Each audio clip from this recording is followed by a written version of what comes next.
Revenge of Shinobi was originally released on the Sega Genesis, or Mega Drive as everyone else calls it, back in December of 1989. It's considered one of the very best games released during the 16-bit era, and it was the first Shinobi game developed for the Genesis. Like Streets of Rage and Golden Axe, the footage you're seeing here was captured from the Sega CD Sega Arcade Classics Collection.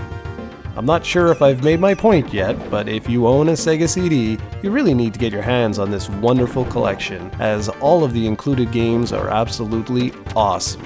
Revenge of Shinobi follows the events of the first game in the series, where we see Zed band back together and become the criminal syndicate Neo-Zed. They enact revenge on Joe Musashi by kidnapping his bride and killing his mentor. Now it's time for Joe's revenge, as he sets out traveling all over the world to find his bride and obliterate Neo-Zed in the process. Revenge of Shinobi plays out in traditional side-scrolling action platforming greatness. The game is broken down into 8 districts with 3 scenes per district. 2 are action scenes and the third one is a boss fight. The big addition made to this game was the inclusion of a somersault move.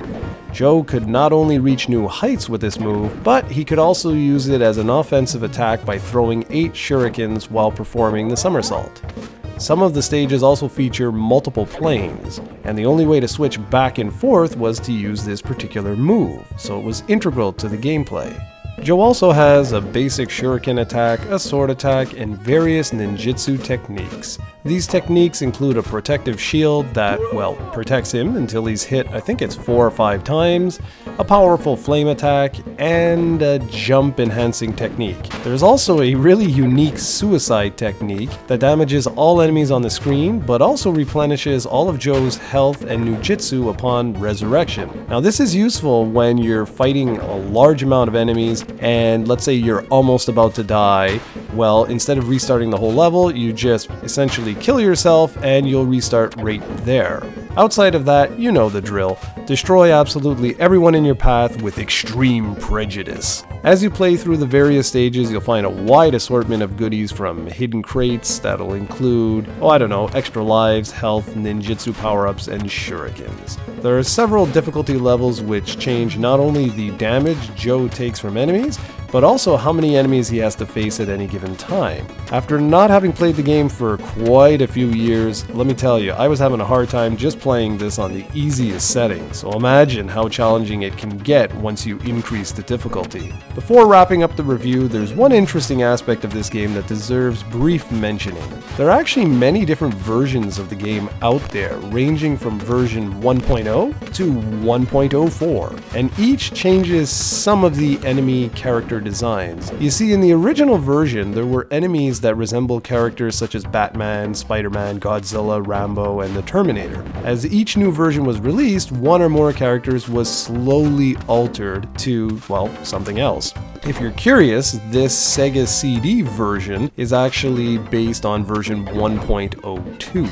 I also have to mention the audio-visual presentation. The graphics are fantastic with virtually no slowdown to speak of, animations are fluid, backgrounds are nice and detailed, and so on. The soundtrack was also composed by legendary video game composer Yuzo Koshiro and is utterly amazing. I have some of these tracks on my MP3 player, believe it or not. Revenge of Shinobi is a fantastic game that holds up extremely well today. It does take a little getting used to in order to master the somersault technique, but once you do, you'll spend hours playing this incredible game. Much like the previous 2 games I've covered as part of the Sega Arcade Classics collection, Revenge of Shinobi has been released on a wealth of platforms over the years.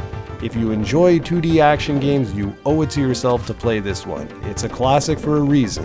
Whether you play it on the Sega Genesis, the Sega CD, or one of any number of other versions, the gameplay holds up well, the music and graphics are great, and it remains incredibly fun to play.